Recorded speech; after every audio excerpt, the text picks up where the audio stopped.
Okay guys. Lapay. Intro pa lang yun. Guys. Kayo magulat. Intro pa lang yun. Ayun naman, grabe. Hi guys, good morning. Mega love shoutout. Andito na naman tayo guys. Sa umagang kay pangit guys.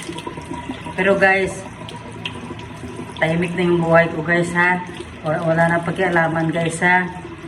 Tsaka alam niyo guys, meron ako ikwento guys. Kailangan ko talaga ikwento to guys kasi gusto ko lang guys ikwento guys. Alam nyo guys, yung crush ko guys, usapang crush to guys ha. Usapang crush to guys, yung crush ko guys, 1 year ago na yun guys. Nakita ko siya guys sa ibang planet guys, ibang channel guys. Nakita ko siya guys. Lagi ko yun in-stock guys. Nasubaybayan ko yun guys. Pero hindi niya talaga ako pinapansin guys. Ganun yun. Tapos, nung nakita ko guys, di ko alam kung bakit naisipan kong i-search siya dito sa dito Facebook dito sa Facebook. Isipan ko, search ko sa guys. Tapos, nakita ko mga post na guys, meron siyang pinopost na ibang channel nga guys. Tapos yun guys, nagtanong ako guys, ibang channel yung may mga games yun guys. Medyo may hanap buhay dun guys, may mga laro-laro dun guys. Tinanong ko siya guys kung ano ang ID number niya guys. Tapos nag-reply siya guys, sabi niya nasa bio niya daw, sa taas lang pala, hindi ko natignan. Sa baba lang ng ano niya, ng profile niya. Ayun. Sa isang taon na yun guys, na sinusubaybayan ko siya guys, never niya ako pinansin. Kasi yun pala guys, medyo siya. Kaya natuwa naman ako at ganun siya no. Na hindi siya namamansin dahil nga may jowa siya. Sana all ganun lahat ng babae. Ganun, hindi namamansin.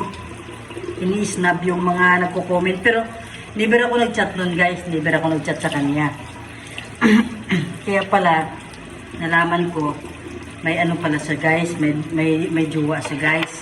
Video bago lang naman sila guys. Pero, yung time siguro na yun, hindi siya nakapansin talaga. Pero ngayon, hindi siya talaga namamansin guys nung time na yun guys kasi may jowa siya. At ito, try ko siya, sabi ko pero nagchat-chat siya guys. Ang usapan wala namang mga landi-landian. Ang chat namin tungkol lang dun sa isang apps na yun nga yun, yung pupo ba, yung ganun pupo, yung sa pipi sa pipi na apps. Chat-chat kami, usapang mga ganon. Tapos sabi ko, di ba, friend na kami guys. Friend na kami nung crush ko guys. Yung isang taong kong crush guys, friend na kami guys. Sabi ko, di ba friend tayo, pwede naman tayo mag-usap. Sabi niya guys sa akin, hindi pwede kasi mag another call mamaya, magagalit yung jowa ko, aawayin ako. Doon talaga ako natuwa guys. Ang sa sinabi niyang ganun. Diba? Napaka-loyal siya sa jowa niya. Ibig sabihin, ayaw niyang gumawa ng sama para hindi magalit yung jowa niya. Ayaw niya another call na baka maano ng jowa niya. Ibig sabihin, hindi siya talaga papatol sa iba guys. Kasi guys, may jowa siya guys. Sana all ganun yung mga babae. Kayang umiwas. Kahit na sabi na, malabo sila guys. Hindi sila medyo okay guys. Promise ko yun guys. Talaga promise. Kamukha kasi ni siya magdayaw guys, ka-look alike niya guys, ganun. Tapos kung sa personal yung guys, kamukha niyo ni Bina Morales. hindi guys, nagkalukuhan na yun sila guys, di ba? Kahit na magkalabuan sila ng jowa niya guys, hindi siya makikipag-usap guys, kasi baka daw tumawag yung jowa niya at pag another call, another away na naman yung guys. Ganun yung guys. Sana all ganun yung mga babae, no? Kahit anong gulo, kahit anong away dyan, hindi makikipag-usap sa iba, hindi makikipag-chat sa iba, hindi mag-screenshot, hindi magpo-post para lang magpasilos. Ganun yung guys. Ganun ang tamang babae. Di naman ako lumalandi guys. Sabi ko lang, di ba ang friend nag-uusap? Sabi ko lang. Kahit tas crush ko yun guys, pero never ako nag-landi-landi guys. Ganun kasi, ang jowa niya guys, kapwa ko rin. Siyempre, alam ko rin kung paano masaktan. Alam ko rin kung paano niloloko. Alam ko rin kung paano inaagawan. Kasi nangyari na sa akin yan eh. Na kapwa ko rin eh, inagawan ako. Inaas-ahas, pero nasa babae lang yun guys. Depende lang yun sa jowa mo guys, kung magpa-ahas siya, kung magpa-taksil siya, magpa-agaw siya, nasa kanya lang yun guys. Pero dito sa crush ko guys, sobrang bilib ako guys, kasi nasubukan ko talaga na kahit nang magkalabuan sila, ayaw niya magipag-usap. Ang usapan na namin guys, chat-chat guys, tungkol sa apps na yun. Na yun, nag-uupo ako sa panel niya guys, doon ako nagpupuyat guys. Masaya lang ako na makita ko siya kasi crush ko nga yun guys, idol ko yun guys. Yun, sana all ganun yung mga babae. Hindi porke nag-away, hindi nag-chat. Yan ang siya nga guys, hindi sinusulpot. Bihira lang maalala ng jowa niya guys, nakapwa ko guys eh. Pero never siya talaga guys na pumapatol ganito guys, never. Ayaw niya makipag-usap kasi nga another call, mag-another away sila guys. Iniiwasan niya yung guys. Nakakatuwa naman yung ganong babae. Diba? Yung hindi porke na isang linggo lang kayo hindi nag-chat, isang linggo nang walang balita, bilitaan agad na, may iba ka na. Kasi nga, hindi ka sinuyo, isang linggo, hindi ka sinuyo, naghanap na ng iba. Hindi ganun. Diba? Hindi ka normal. Hindi normal yung babaeng ganun. Dapat, kung hindi kayo nagchat-chat, hindi ka naalala, siyempre, kung binalak mo naman yung jowa mo, paano ka i-chat? Paano ka malambing? Paano ka susuyuin? Diba? Ikaw na, yan lang mo sabihin mo na, ganito, tagal na, isang linggo na, maghahanap na ako ng iba o mayroon na akong gusto. Siyempre, isang linggo na guys na wala guys, tapos may jowa na sa guys, ibig sabihin guys, matagal na yung kausap, diba? Ganun yon. Pero, ito sa crush ko, na idol ko, Mega Love, shout out sa iyo. Yung pangalan niya guys sa apps niyo guys, si Lucky Girl Litchi. Yung sa group, sa ano yun, sa agency yun, Litchi siguro sa agency. Uy, thank you Kiyo, very good naman, magre-refill. Yun guys, na-share ko lang guys yung crush na idol ko guys, na mayroon pala talagang babaeng ganun guys na umiiwas guys na masaktan or magalit yung jowa niya guys. Hindi siya magkikipag-usap sa iba guys. Hindi siya magkikipag-ganon. Kasi nga, yun, another call. Ganun dapat.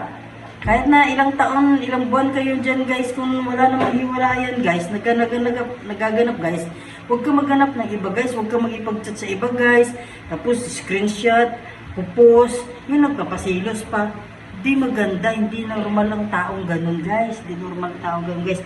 Ngayon, siguro ako, pwede kong gawin yan kasi wala naman akong jowa, single ako. Diba guys? Kuya, yun, kinikwento ko lang kuya yung idol ko na crush, na sobrang crush ko yun kuya eh.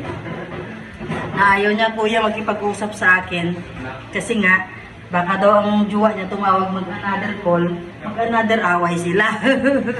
Nakakatuwa naman yung mga babaeng gano'n, ano, umiiwas talaga. Kahit na usapan, pero nag-reply naman, usapan naman mga gano'n yung pero mayroon ako guys nasabi dun guys. Sabi ko guys, magkalabuan na sila guys eh. Ito aaminin ko na talaga guys kasi siyempre matagal ko na rin siya inaano guys eh. Idol crush ko yan guys eh. Sabi ko sakali guys, sakali lang na maghiwalay sila guys. Hindi ko naman inaagaw, hindi ko naman madali guys. Sakali lang guys na maghiwalay sila guys. Sabi ko, sana ako na lang. Yun, ganon. Kaya ko mag-antay doon, crush. Kaya ko mag-antay, crush. Mega love shout out na lang sa'yo, Lucky Girl. Litchi na. Litchi na guys. Okay guys, yun lang guys. Na-share ko lang guys na nakakatuwa yung ganong babae guys. Diba? Umiiwas siya talaga para hindi lang ano ng jowa niya. Siyempre, alam natin yan kasi siyempre tayo, na nakaranas naman tayo ng inagawan, na niloko, di ba, sakit. Kaya ayaw ko rin yung mangyari dun sa kapwa ko na jowa niya. Sa akin na naman, siyempre, crush ko yun. Sabihin natin gusto ko siya, maghintay lang tayo sa tamang panahon. Baka nga yun. Malay mo, wala naman forever, maghiwalay sila, edi kami naman, tapos wala naman kami ulit forever, maghiwalay kami. Ganun lang yung buhay. Eh, yun jowa ko nga. Hintay ko eh. Jowa ko yung time mo, wala Kasi pa. kasi may ibang gusto. Eh, pinilit ko. Ayan, kami na. Pero dito kuya walang pilitan. Intayan dito eh, mag-intay ako eh. Kaya yun, di ko, basta alam niya na yun kung sino yung crush ko na yun kasi sinishare ko siya eh.